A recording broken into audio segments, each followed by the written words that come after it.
அங்கங்கே சிகப்பு சிகப்பு தடிப்பாக வரும். ஒரு மணி நேரம் 2 மணி நேரம் கழிச்சு அது அப்படியே வந்து செட்டில் ஆகிடும். அட்டிக்கிரியா திரும்ப வெளியே வர ஆரம்பிச்சிருச்சு. அப்போ என்ன நாங்கள் ஃபைண்ட் அவுட் பண்ணோம் அப்படின்னா, உணவு சாப்பிட்டாலும் வருது, உணவு சாப்பிடனாலும் வருது. தோல்வியாதிகளுக்கு முதல் எதிரி, முதல் துரோகின்னே வச்சுக்கலாம், புளியை வந்து சொல்லலாம். முடிஞ்ச வரைக்கும் இது கியூர் ஆகுங்கிற பாசிட்டிவ் ஒப்பீனியன் இருந்தாலே ஓரளவுக்கு சில விஷயங்களை செஞ்சு நம்ம இதை வந்து குறைச்சிக்க முடியும். அனைவருக்கும் வணக்கம். நான் உங்கள் ஹீலர் சக்திவேல் யுவராஜ் பேசுகிறேன். இன்னைக்கு நம்ம பார்க்க போகிற பதிவு என்னன்னு பார்த்தீங்கன்னா, அனைத்து விதமான தோல்வியாதிகளுக்குமான மருத்துவ குறிப்புகள் மற்றும் டயட்டு, அப்புறம் அதிலிருந்து எப்படி நம்மளை தற்காத்துக்கிறது, இந்த மாதிரியான எல்லா வழிமுறைகள்லையும் இந்த வீடியோவில் நம்ம பார்க்க போகிறோம். நம்ம பார்க்க போகிறது 5 விதமான தோல்வியாதிகள். 1 டீனியா என்கிற படர்தாமரை, அர்டிகீரியா என்கிற கிரந்தி, எக்ஸிமா என்கிற கரப்பான், சொரியாசிஸ் என்கிற செதில் உதல் படை, விட்லிகோ என்கிற வெண்புள்ளி. சரிங்களா? இது 5க்குமே நம்ம வந்து பார்க்க போகிறோம். இதில் ஒவ்வொன்றா தனித்தனியாக நான் உங்களுக்கு வந்து எது எப்படி பரவுது, எப்படி என்ன ஆகுதுங்கிற ரியாக்ஷன்ஸ், அதுக்கான தடுப்பு முறைகள், இது எல்லாத்தையுமே நான் உங்களுக்கு வந்து தெளிவாக விளக்கமாக சொல்கிறேன். கடைசியாக வந்து டயட் சொல்கிறேன். எல்லாத்துக்குமா காமனான டயட் சொல்கிறேன். வீடியோக்குள்ளே போகலாம். இப்போ நம்ம ஃபஸ்ட்டு பார்க்க போகிறது டீனியா என்கிற படர்தாமரை. ஓகேங்களா? இந்த படர்தாமரை அப்படிங்கிறது வந்து பார்த்தீங்கன்னா ரவுண்டாக இருக்கும். நடுவில் நார்மல் தோல் இருக்கும். மேலே வெள்ளை கலரில் ஒரு லேயர் மாதிரி ஒன்று ஃபார்ம் ஆகும். இது வந்து பார்த்தீங்கன்னா பிப்பு எடுத்துக்கிட்டே இருக்கும், சொரிஞ்சிக்கிட்டே இருப்பாங்க. இந்த இட்சிங்னால என்ன ஆகுன்னு பார்த்தீங்கன்னா, இங்கே சொரிஞ்சிட்டு வேறு எந்த இடத்துல, உடல் உறுப்பில் வேறு எந்த இடத்துல வச்சாலும் அங்கேயும் இது பரவும். இது வந்து கம்யூனிகபிள் டிசீஸ். எங்கேருந்து எங்கே வேணால் ஸ்ப்ரெட் ஆகும். இடுப்புக்கிட்ட, கையில், தலைக்கு கூட வரும்.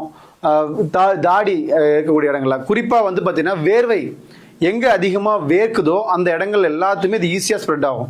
இது பூஞ்சான். எப்படின்னா நமக்கு தெரியும், ஒரு இடத்துல தண்ணி கோத்து நின்னா அந்த இடத்துல பூஞ்சான் வருது இல்லையா? அது மாதிரி இது வந்து பார்த்திங்கன்னா இது ஒரு வகையான பூஞ்சான். இதுக்கு பேர் வந்து மலேசியா ஃபர்ஃபர், இந்த கிருமியோட பேர். இது வந்து நம்ம ரத்தத்துக்குள்ள வரைக்கும் போகும். அந்த அளவுக்கு மோசமான கிருமி. ஒருத்தர் இன்னொருத்தர் எளிமையாக பரவக்கூடிய இந்த கிருமி. இது வந்து எதனால் அதிகமாக பறக்குதுன்னா, அவங்க பயன்படுத்தக்கூடிய துணிகளை, இல்லை நம்ம அவங்களோட இருக்கக்கூடிய ஃபிசிக்கல் கான்டாக்ட், நம்ம தொட்டு பேசுறது, பழகிறது, பக்கத்துல உட்காந்துருக்கிறது, அவங்களோட நம்ம நெருங்கி பழகணும். இந்த டிசீஸோடு இருக்கிறவங்களோடய நம்ம நெருங்கி பழகணும் அப்படின்னா நமக்கு இது வந்து பார்த்திங்கன்னா நமக்கும் இது வந்து பரவ ஆரம்பிக்கும். இது வந்து பார்த்தீங்கன்னா இது வந்து நம்ம நினைக்கிறோம் இது தோலில் மட்டும்தான் இந்த கிருமி இருக்கும் அப்படின்னு.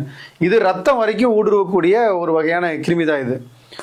இது வந்து பார்த்தீங்கன்னா நம்ம அவங்களோட பழகிறது. அந்த உதாரணத்துக்கு இப்போ நமக்கு வந்துருச்சுன்னு, உதாரணத்துக்கு நமக்கே வந்துருச்சு அப்படின்னா, நம்ம மற்றவங்களோட ஃபிசிக்கல் கான்டாக்டில் இருக்கிறதோ, நம்மளுடைய பொருளை மற்றவங்க எடுத்து பயன்படுத்துறதோ நம்ம முடிஞ்ச வரைக்கும் தவிர்க்க வைக்கிறது ரொம்ப நல்லது. ஹோம் ரெமெடி என்னன்னு பார்த்தீங்கன்னா, எங்கெங்கெல்லாம் அந்த அரிப்பு இருக்கோ அங்கெல்லாம் வந்து குப்பை மேனியும் மஞ்சத்தூளும் ரெண்டையும் ஒன்றா வச்சு அம்மியில் வச்சு அரைச்சி அங்கே மேலே போட்டோம் அப்படின்னா அந்த கிருமியோட தாக்கத்தை, அந்த நம்ம அரிப்போட தாக்கத்தை குறைக்க முடியும். ஆனால் இதில் என்ன அப்படின்னா, மேல் தோலுக்கு மட்டும்தான் நம்ம மருத்துவம் கொடுக்க முடியுமே ஒழிய, அது ரத்தத்தில் போய் கலந்துருக்குது இல்லையா, அதுக்கு நம்ம வந்து ஹோம் ரெமெடி எதுவும் பண்ண முடியாது. அதுக்கு நம்ம மருத்துவம் தான் எடுக்கணும். ஆனால் எடுத்தால் என்ன அப்படின்னு பார்த்தீங்கன்னா, படர்தாமரை நான்லாம் சின்ன வயசில் காலேஜில் படிக்கிறப்ப எனக்கே நிறைய டைம் வந்திருக்கு. இப்போ ஃப்ரெண்ட்ஸுங்களோட ட்ரெஸ்ஸஸ் எல்லாம் மாற்றி போகிறதுனால எனக்கே வந்திருக்கு. நானே நிறைய தடவை அதுக்கு நான் ட்ரீட்மெண்ட் எடுத்திருக்கேன். அப்போ என்ன அப்படின்னா, இது வந்து ஈஸிலி கியூரபிள் தான். ஆனால் என்ன அப்படின்னா, எதுக்குமே கிரானிக் ஸ்டேஜ், ரொம்பவும் முத்த விட்டக்கூடாது. முத்த விட்டால் அதுக்கான டைம் அதிகமாக எடுக்கும். இது வந்து ரொம்ப சிம்பிளாக சொல்லணும் அப்படின்னா, படர்தாமரை அப்படிங்கிறது வந்து இன்னொருத்தர் இருந்து நம்மக்கிட்ட பரவக்கூடியது, நம்மக்கிட்ட இருந்தும் மற்றவங்ககிட்ட பரவக்கூடியது. ஸோ நமக்கு அந்த மாதிரி இதுதான் அப்படின்னு நம்ம கன்ஃபார்ம் ஆகிடுச்சு அப்படின்னா, நம்மளே கொஞ்சம் தனியாக இருந்து அதை க்யூர் பண்ணிவிட்டு அடுத்து நம்ம ஆஸ் யூசுவல் லைஃபுக்கு நம்ம வந்துடலாம். இப்போ நம்ம அடுத்து பார்க்க போகிறது வந்து பார்த்திங்கன்னா அர்டிகீரியா. இது வந்து கிரந்தின்னு சொல்லுவோம் தமிழில். இது எப்படி வரும் அப்படின்னு பார்த்தீங்கன்னா, அங்கங்கே சிகப்பு தடிப்பாக வரும். ஒரு மணி நேரம் 2 மணி நேரம் கழித்து அது அப்படியே வந்து செட்டில் ஆகிடும். அப்போது இது எதனால் வருது அப்படின்னு பார்த்தீங்க அப்படின்னா, ரீசன்ஸ் என்ன சொல்கிறாங்க அப்படின்னா, ஃபுட் அலர்ஜி, இல்லை என்விரான்மெண்டல் அலர்ஜி, இல்லை லைஃப் ஸ்டைலில் இருக்கக்கூடிய மிஸ்டேக்ஸ்னால வரக்கூடியவங்கிறத ஒரு ஸ்டடி சொல்லுது. சரிங்களா? ஆனால் இது வந்து பார்த்தீங்கன்னா இதனால தான் வருதுங்கிறது எக்ஸாக்ட் ரீசன் யாராலையுமே வந்து மேக்ஸிமம் கண்டுபிடிக்க முடியல. வந்துருச்சு. வந்ததுக்கப்புறம் நம்ம என்ன பண்ணணும் அப்படின்னு பார்த்தீங்க அப்படின்னா, இது வந்து ஒருத்தர் இன்னொருத்தர் பரவாது. உங்களுக்கு அர்டிகீரியா இருக்குது, நம்ம குழந்தைக்கு பரவுமோ, நம்ம வீட்டில் இருக்கிறவங்களுக்கு மற்றவங்களுக்கு பரவுமோ அப்படின்னு நினச்சா கண்டிப்பாக பரவாது. இது படர்தாமரை தான் எல்லாருக்கும் பரவக்கூடியது. இது எல்லாத்துக்கும் பரவாது. ஒருத்தருக்கு வந்துட்டு அவங்க இன்னொருத்தவங்களுக்கு போகாது. இது வந்து சிகப்பு தடிப்பாக வரும். அப்பப்போ வரும், அப்பப்போ மறைஞ்சு போயிடும். திடீர்னு வரும், திடீர்னு போகும். என்னன்னா இவங்களுடைய உடல் வந்து உஷ்ணமாகவே தான் இருக்கும். அந்த அர்டிகீரியா வந்து அந்த கொப்பளம் வெளியே வரும்போது இவங்க உடம்புல கூடிய உஷ்ணமும் இவங்க அனுபவிக்கிற வேதனையும் ரொம்ப சிவியராக இருக்கும். அடுத்தது பார்த்தீங்கன்னா, இது வந்து ரத்தத்தில் இருக்கக்கூடிய அலர்ஜியினால் வரக்கூடியது. இது வந்து ஒரு வகையான ஆட்டோ இம்யூன் டிசீஸ் தான். ஸோ இந்த அலர்ஜி அப்படிங்கிறது வந்து பார்த்தீங்கன்னா ரத்தத்தில் இருக்கக்கூடிய கழிவுகளுடைய தேக்கத்தினால தான் இந்த மேக்ஸிமம் இந்த அலர்ஜி வரதா சொல்லப்படுது. ஸோ அப்புறமேட்டு வந்து பார்த்தீங்க அப்படின்னா இது வந்து பார்த்தீங்கன்னா எதெல்லாம் சாப்பிட்டா இது அலர்ஜி அதிகமாகுதோ அந்த உணவெல்லாம் தவிர்த்துடணும். நான் தம்பி ஒருத்தர் என்கிட்ட நேற்று ட்ரீட்மெண்ட்டுக்கு வந்தப்போ சொன்ன அப்படி, சார் நான் ஒரு நோட்டே எழுதி வச்சிருந்தேன், அப்படி ஒரு டைரி எடுத்துகிட்டு வந்து எதெல்லாம் சாப்பிட்டா அலர்ஜி ஆகுது, எதெல்லாம் சாப்பிடலன்னா அலர்ஜி ஆக மாட்டேங்குதுங்கிறத ஒரு லிஸ்ட்டே வச்சுருந்தேன். அப்படி எல்லாம் வாங்கி ஃபுல்லாக படித்து பார்த்ததுக்கப்புறம் அதுலேருந்து எனக்கு ஒரு புரிதல் கிடைச்சிது. எப்படின்னா ஒரு மருத்துவம் எடுக்கிறாங்க, அட்டிக்கிரியாக்காக ஒரு நல்ல மருத்துவம் எடுக்கிறாங்க அப்படின்னா இந்த அலர்ஜி இது சாப்பிட்டா இந்த அலர்ஜி ஆகுது பார்த்தீங்களா, அப்போது எதெல்லாம் அலர்ஜி ஆகக்கூடியதோ அந்த உணவுகள் எல்லாம் திரும்ப சேர்த்தாலும் அலர்ஜி ஆகிறது இல்லைங்கிற ஒரு கேட்டகரி லிஸ்ட்டும் அவர்கிட்ட மூலிமா நாங்கள் எடுத்தோம். ஸோ ரொம்ப யூஸ்ஃபுல்லாக இருந்தது அந்த தம்பியை பார்த்தப்ப.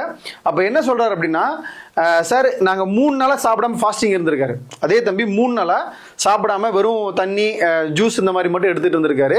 3 நாள் கழிச்சுமே அட்டிக்கிரியா திரும்ப வெளியே வர ஆரம்பிச்சிருச்சு. அப்போ என்ன நாங்கள் ஃபைண்ட் அவுட் பண்ணோம் அப்படின்னா, உணவு சாப்பிட்டாலும் வருது, உணவு சாப்பிடனாலும் வருது, இது சாப்பிட்டா வருது, இது சாப்பிட்டா வரலங்கிறத எங்களாலே நான் என்னுடைய அனுபவத்தில் இதை வந்து கணிக்க முடியல. ஆனால் என்ன அப்படின்னா இது வகையான ஒரு அலர்ஜி, இதில் கிருமிகளும் இருக்கிறதுக்கான வாய்ப்புகள் இருக்குது. இது செல்கள் வரைக்கும் பாதிக்கக்கூடிய ஒரு அலர்ஜி. இதுக்கு என்ன ஹோம் ரெமெடி அப்படின்னா, இதை வந்து க்யூர் பண்ண முடியாது, மெடிசன்ஸ் எல்லாம் இதை க்யூர் பண்ணி ஆகணும். ஹோம் ரெமடியாக என்ன பண்ணலாம் அப்படின்னா, ஒரு 2 வெத்தலை, ஒரு 10 மிளகு நல்லா இடித்து ஒரு டம்ளர் தண்ணியில் போட்டு கொதிக்க வச்சு அதை அரை டம்ளராக சுண்ட வச்சு காலையில் வெறும் வயிற்றுல குடித்தாங்க அப்படின்னா இந்த கிரந்தியோட அளவை குறைக்க முடியும். அதாவது க்யூர் பண்ண முடியாது, இதனுடைய தாக்கத்தை குறைக்கலாம். இது வந்து 100% ஒர்க் அவுட் ஆகக்கூடிய கை வைத்தியம். வெத்தலையும் மிளகும் இருந்தால் போதும், நம்ம இதை வந்து அழகாக பண்ணலாம். மிளகு மட்டும் இயற்கை அங்காடிகளில் போயிட்டு ஒரிஜினல் மிளகா வாங்கிக்கோங்க. வெளியில் ஃபேக் மிளகா வாங்கினாலும் அந்த அளவுக்கு எஃபெக்டிவ் இருக்காது. இப்போ நம்ம அடுத்து பார்க்கக்கூடிய தலைப்பு வந்து பார்த்தீங்கன்னா எக்ஸிமா, கரப்பான்னு சொல்லக்கூடியது. இது கை மடுக்கு, கால் மடக்கு உள்ள கால் பாதங்கள் இருக்கக்கூடிய இடங்கள் எல்லாத்துலேயுமே கருப்பாக இருக்கும். ஸோ இது வந்து பார்த்தீங்கன்னா இதுவும் ஒரு வகையான ஆட்டோ இம்யூன் டிசீஸ் தான். அதாவது நம்ம நோய் எதிர்ப்பு சக்தி நமக்கு எதிராக வேலை செய்யக்கூடியது. இது எப்படி உருவாகுது அப்படின்னா, ஃபஸ்ட்டு ஒரு கொப்பளமாக வரும், அப்புறம் அதுலேருந்து உடஞ்சி சீல் வெளியே வரும். சீல் வெளியே வந்ததுக்கு அப்புறம் வந்து பார்த்தீங்க அப்படின்னா அது கொஞ்சம் பக்கு கட்டி கருப்பாக மாற ஆரம்பிக்கும். அப்புறம் அது டோட்டலாக அந்த ஏரியாவே கருப்பாக ஆரம்பிக்கும். இதுதான் இந்த கரப்பான். இது வந்து ஒருத்தட்டு இன்னொருத்தட்ட பரவாது. இது உடலே ஏற்படக்கூடிய மாற்றங்களால் ஏற்படக்கூடியதுனால இது ஒருத்தட்டு இன்னொருத்தட்ட பரவாது. இது வந்து கருப்பு கலர் இருக்கக்கூடியது. அடுத்து வந்து பார்த்தீங்கன்னா இது வந்து தோலையும் ரத்தத்தையும் சேர்த்து வந்து பாதிக்கக்கூடியது. இது வந்து இதுவும் அலர்ஜி தான். இது ஒரு வகையான அலர்ஜி அப்படிங்கிறதுனால எதெல்லாம் சாப்பிட்டா சேராதோ நீங்களே நோட் பண்ணி வச்சுருக்கீங்க அப்படின்னா அந்த உணவை திரும்ப எடுத்துடாதீங்க.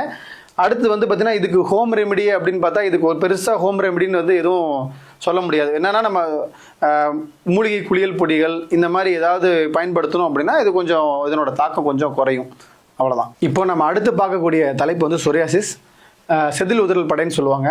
இது வந்து ஒருத்தட்டு இன்னொருத்தட்டு பரவாது. இதுவும் ஒரு வகையான ஆட்டோ இம்யூன் டிசீஸ் தான், நம்ம நோய் எதிர்ப்பு சக்தி நமக்கு எதிராக செயல்படுறது. அடுத்தது வந்து பார்த்தீங்கன்னா இது ரத்தம் வரைக்கும் இருக்கிற செல்கள் வரைக்கும் இருக்கக்கூடிய எல்லா இடத்தையும் இது பாதிப்பு ஏற்படுத்தும்.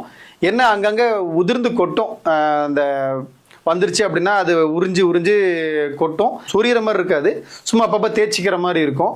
அடுத்தது வந்து பார்த்தீங்கன்னா இதுக்கு வந்து பார்த்தீங்கன்னா அலர்ஜியாக இது ஒரு சில உணவுகள் சாப்பிட்டா ரொம்ப அலர்ஜி அதிகமாகிடும். இந்த அலர்ஜி இதுக்கு வந்து ஹோம் ரெமெடின்னு எதுவுமே கிடையாது. நலங்கு மாவோ இல்லை பஞ்சகல்பமோ கடலை மாவோ மேலே போட்டு தேய்ச்சி குளித்தோம் அப்படின்னா அப்போதைக்கு தோல் கொஞ்சம் நல்லாயிருக்கும். சிலர் வெட்பாலை தைலம் பயன்படுத்துவாங்க. வெட்பாலை தைலம் தேய்ச்சி இது பண்ணாலும் கொஞ்சம் ஓரளவுக்கு அந்த உதிர்ந்து கொட்டக்கூடிய அந்த தோல் வந்து கொஞ்சம் அசிங்கமாக இல்லாமல் இந்த மாதிரி குளியல் பொடிகளை பயன்படுத்தினாங்கன்னா தோல் கொஞ்சம் நீட்டாக இருக்கிற மாதிரி இருக்கும். இதுக்கு வந்து பெர்மனன்ட் சொல்யூஷன் அப்படின்னா இதுக்கு மருத்துவம் மட்டும்தான், வேறு எதுவும் கிடையாது. முடிஞ்ச வரைக்கும் பெர்மனன்ட் சொல்யூஷன்கிறத விட இதை நல்லா கண்ட்ரோல் பண்ணி வச்சிருக்கலாம். நம்ம உணவு கட்டுப்பாட்டில் இருந்தோம் அப்படின்னா இதை நல்லா கண்ட்ரோல் பண்ணி ஓரளவுக்கு இது நம்மளுடைய ஸ்கின்ல வந்து நமக்கு இந்த மாதிரியான ஒரு பாதிப்பு இருக்குங்கிறத ஓரளவுக்கு இல்லாமல் நம்மளால் அதை வந்து கண்ட்ரோல் பண்ணி கொண்டு போக முடியும். இப்போ நம்ம அடுத்து பார்க்கக்கூடிய தலைப்பு வந்து பார்த்திங்கன்னா விட்டிலிகோ, வெண்புள்ளிங்கிறது. இந்த வெண்புள்ளி அப்படிங்கிறது நிறைய பேர் என்ன பண்ணுறாங்கன்னா வெண்புள்ளி வந்தவங்கள முடிஞ்ச வரைக்கும் அவாய்ட் பண்ண பார்ப்பாங்க. அவங்களோட கம்யூனிகேஷன் வேணாம், அது நமக்கு வந்துருமோ அப்படிங்கிற பயத்தில் இருப்பாங்க. வெண்புள்ளி ஒருத்தர் வந்து இன்னொருத்தர் கண்டிப்பாக பரவாது. ரெண்டாவது வந்து பார்த்தீங்கன்னா இது வந்து வெள்ளை நிறத்தில் இருக்கும். இது ரத்தத்திலிருந்து பாதிப்பு ஏற்படுத்தக்கூடியது. இது உடம்புல வந்து பார்த்தீங்கன்னா ஒரு இடத்துல இருக்குது வெள்ளையாகுது அப்படின்னா அந்த இடத்துல மெலனின் வந்து மெலனிங்கிற அந்த சுரப்பி வந்து சுரக்கலை. அப்படிங்கிறப்ப அந்த இடத்துல மெலனினை சுரக்க வைக்கிறதுக்கான மருத்துவத்தை தான் நம்ம அங்கே கொடுக்கணும். ஸோ இது வந்து பார்த்தீங்கன்னா உதடுகளில், கண்ணிமைகளில், பிறப்புறுப்பில் வந்துருச்சு அப்படின்னா அது வந்து நான் கியூரபிள் தான் அப்படிங்கிறதா இன்றைக்கி ஸ்டடி சொல்லுது. இதே உடம்புல சில இடங்களில் ஸ்டார்டிங் ஸ்டேஜில் இருக்குது அப்படின்னா முறையாக சரியாக மருத்துவம் எடுத்துக்கிட்டு அதுலேருந்து மீண்டு வரதுக்கான பாசிபிலிட்டிஸ் அதிகம். இதுக்கு ஹோம் ரெமெடி அப்படின்னா என்னன்னு பார்த்தீங்கன்னா, காலையில் எந்திரிச்ச உடனே வெயிலில் போய் நிற்கிறது. ஏன்னா வெயிலில் போய் நின்னா அந்த இடங்கள்ல மெலனின் சுரக்கிறதுக்கான பாசிபிலிட்டிஸ் அதிகம். செம்பு சார்ந்த பொருட்களில் செம்பு அண்டால தண்ணி வச்சு குடிக்கிறது, செம்பு சத்து உள்ள காப்பர் சத்து உள்ள உணவுகளில் எடுத்துக்கிட்டோம் அப்படின்னா இதுலேருந்து நம்ம மீண்டு வரதுக்கான பாசிபிலிட்டிஸ் நமக்கு ரொம்ப அதிகம். இது ஒரு வகையான காப்பர் சத்து குறைபாடுனால தான் இதுவும் வர்றது. ஸோ நீங்கள் இது வந்துருச்சு அப்படின்னாலே நீங்கள் முதல்ல பேனிக் ஆகி பதட்டமாகி உடம்பு ஃபுல்லாக பரவிடுங்கிற அந்த நெகட்டிவ் ஒப்பீனியனுக்கு போகாமல் முடிஞ்ச வரைக்கும் இது கியூர் ஆகுங்கிற பாசிட்டிவ் ஒப்பீனியன் இருந்தாலே ஓரளவுக்கு சில விஷயங்களை செஞ்சு நம்ம இதை குறைச்சிக்க முடியும். இப்போ நம்ம அடுத்து பார்க்க போகிறது எல்லா விதமான தோல்வியாதிகளுக்குமான டயட் நம்ம பார்க்க போகிறோம். டயட் என்னன்னு பார்த்தீங்கன்னா, காலை மற்றும் மதியம் 2 வேளையிலையுமே பாரம்பரிய அரிசியான முக்கியமான அரிசியான சீரக சம்பா புழுங்கல் அரிசி, பிரியாணி அரிசி நம்ம நிறைய பேர் பயன்படுத்திட்டு இருக்கிறோம். இதுலேயே புழுங்கல் அரிசி இருக்குது. இந்த புழுங்கல் அரிசியை வாங்கி காய்கறி பொரியலோட நம்ம வச்சு எடுத்துக்கிறது ரொம்ப நல்லது. புளி எக்காரணத்துக்கு கொண்டு புளி ரசம் சேர்த்த வேண்டாம், அது நான் அவாய்ட் பண்ணுறதில்ல சொல்கிறேன்.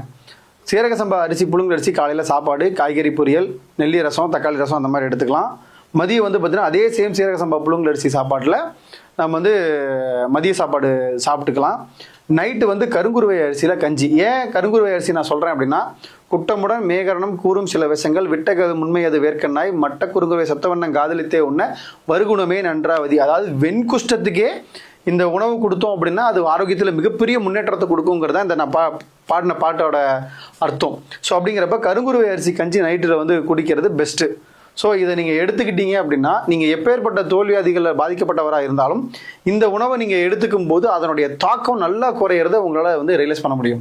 கடுமையான தோல்வியாதிகள்லேருந்து நம்ம என்னென்ன மாதிரியான உணவுகளை தவிர்த்தா இந்த அலர்ஜியோட பாதிப்புகள்லேருந்து பெரும்பான்மையாக அந்த தாக்கத்துலேருந்து வெளியே வரலாம் அப்படின்னு பார்த்தீங்கன்னா, குறிப்பாக பால், டீ, காஃபி, தயிர் சேர்த்தவே கூடாது. இட்லி, தோசை, சப்பாத்தி, பூரி, தோரம்பருப்பு, மொச்சை, அவரை, சுண்டல் எல்லாத்தையுமே பாதாம், பிஸ்தா, முந்திரிலேருந்து எல்லாத்தையுமே அவாய்ட் பண்ண சொல்லுவேன். ஏன் இதை நான் செய்ய சொல்கிறேன் அப்படின்னா, எந்த ஒரு உணவுப் பொருளாகட்டும் அதிகப்படியான செரிமானத்துக்கு வேலை வைக்குது அப்படின்னா நம்மளோட நோயோட தாக்கங்கிறது அதிகமாயிட்டே இருக்கும். ஸோ செரிமானத்துக்கு குறைவாக இருக்கக்கூடிய வேலையை நீங்கள் இந்த உடலுக்கு கொடுத்தா தான் எந்த நோயாக இருந்தாலும் ஈஸியாக வெளியே வரும். உதாரணத்துக்கு நீங்கள் ஒரு 10 கிலோ தூக்கக்கூடியவராக இருந்தால் உங்ககிட்ட 20 கிலோ கொடுத்து தூக்க சொன்னால் உங்களுக்கு கஷ்டமாக இருக்கும் இல்லையா? சேம் அதே மாதிரி ஒரு நோயுற்ற உடல் அதிகப்படியான செரிமானத்துக்கு வேலை கொடுக்குறோம் அப்படின்னா அதனால தடுமாறும். அப்போது இன்னும் தொந்தரவு அதிகமாக தான் ஆகும். அதனால தான் இதெல்லாம் அவாய்ட் பண்ண சொல்கிறது. குறிப்பாக புளி தோல்வியாதிகளுக்கு முதல் எதிரி, முதல் துரோகின்னே வச்சுக்கலாம் புளியை சொல்லலாம். ஏன் அப்படின்னா புளி எந்த நோயாக இருந்தாலும் அதிகப்படுத்தி விட்டுரும். நீங்கள் ஒரு நல்ல மெடிசன் சாப்பிட்றீங்க அப்படின்னா அந்த மருந்தை முறிச்சே விட்டுரும். நீங்கள் சாப்பிட்டா நல்லா இருக்கும். இந்த புளி ரசத்தை ஊற்றி சாப்பிட்டீங்க அப்படின்னா புளி வேலையை முடிச்சு விட்ரும். இப்போ புளி சாப்பாடு, புளி ரசம், புளி குழம்புல புளி சேர்த்துறது, பருப்பு குழம்புல புளி சேர்த்துறது எல்லாத்தையுமே ஸ்டாப் பண்ணிடணும். அடுத்தது அசைவம் தொற்றவே கூடாது. எந்த தோல்வியாதியாக இருந்தாலும் அசைவம் சாப்பிட்றது மேக்ஸிமம் நிறுத்திடணும். மேக்ஸிமம் நிறுத்துறதுல 100% நிறுத்திடணும். குறிப்பாக இந்த அட்டிக்கீரியா, எக்ஸிமா இருக்கிறவங்கலாம் அசைவம் சாப்பிட்டாங்க அப்படின்னா கடுமையாக அவங்களுக்கு பார்த்தீங்க அப்படின்னா எஃபெக்டிவ் காட்டிக்கிட்டே இருக்கும். இப்போது நீங்கள் இது மாதிரியான எந்த விதமான தோல்வியாதிகளால் பாதிக்கப்பட்டிருந்தாலும் எங்களுடைய பகலவன் ஹெல்த் சென்டர் அப்படின்னு சொல்லக்கூடிய சித்த மருத்துவமனை, நான் நாமக்கல் மாவட்டம் திருச்செங்கோட்டில் இருக்கேன். கிட்டத்தட்ட சேலத்துக்கு பக்கத்தில் தான் இருக்கேன் நான். ஸோ நீங்கள் என்னை பார்க்கணும் இல்லை என்கிட்ட ஆன்லைன் கன்சல்டிங் எடுக்கணும் அப்படின்னா தயவு செஞ்சு எனக்கு வாட்ஸ்அப்பில் மெசேஜ் பண்ணுங்கள். ஃபோன் பண்ணால் என்னால் ஒரு சில நாள் எடுக்க முடியாது. அதனால் வாட்ஸ்அப்பில் மெசேஜ் பண்ணுங்கள். நான் உங்களுக்கு ஃபர்தர் டீட்டெயில்ஸ் கொடுக்குறேன். எனக்கு என்கிட்ட பேசணும்னு நினைக்கிறவங்க தயவு செய்து உங்களுடைய தோல்வியாதியை ஃபோட்டோ எடுத்து, உங்களுக்கு என்ன உபாதை இருக்கோ அதை ஃபோட்டோ எடுத்து ஃபஸ்ட்டு எனக்கு அனுப்புங்க. அதுக்கப்புறம் நான் உங்களுக்கு என்ன அப்படிங்கிற விஷயத்த நான் உங்களுக்கு எக்ஸ்பிளைன் பண்ணுறேன். அதுவும் இல்லாமல் எனக்கு ஃபோன் பண்ணுறதை விட வாட்ஸ்அப் மெசேஜ் பண்ணிங்கன்னா எப்போ ஃப்ரீயாக இருக்கணும் நானே உங்களுக்கு கால் பண்ணி நானே கூட பேசுவேன். இல்லை இந்த டைமிங் கொடுத்துட்டு நீங்கள் கூட எனக்கு கால் பண்ணி பேசலாம். பக்கத்தில் இருக்கக்கூடியவங்க என்னை டேரெக்டாக விசிட் பண்ணுறதா இருந்தாலும் டேரெக்டாக என்னை பார்க்கலாம். எங்ககிட்ட நீங்கள் மருத்துவம் எடுக்கிறீங்க அப்படின்னா உங்களுக்கு இன்சூரன்ஸ், சித்தா மெடிசன்ஸில் நீங்கள் உங்களோட இன்சூரன்ஸ் கம்பெனி கிளைம் கொடுக்குறாங்க அப்படின்னா நீங்கள் எங்ககிட்ட இன்சூரன்ஸும் எடுத்துக்கலாம். நாங்கள் பார்த்தீங்கன்னா உங்களுக்கு ஜிஎஸ்டி பில்லு எல்லாமே உங்களுக்கு நீங்கள் கேட்குற இன்சூரன்ஸ் கம்பெனி கேட்குற டாக்குமெண்ட்ஸை நாங்கள் முடிஞ்ச வரைக்கும் நாங்கள் ப்ரொவைட் பண்ணிவிடுவோம். உங்களுக்கு கிளைமிங் ஆப்ஷன் இருந்தால் நீங்கள் எங்ககிட்ட தாராளமாக மருத்துவம் எடுத்துக்கலாம்.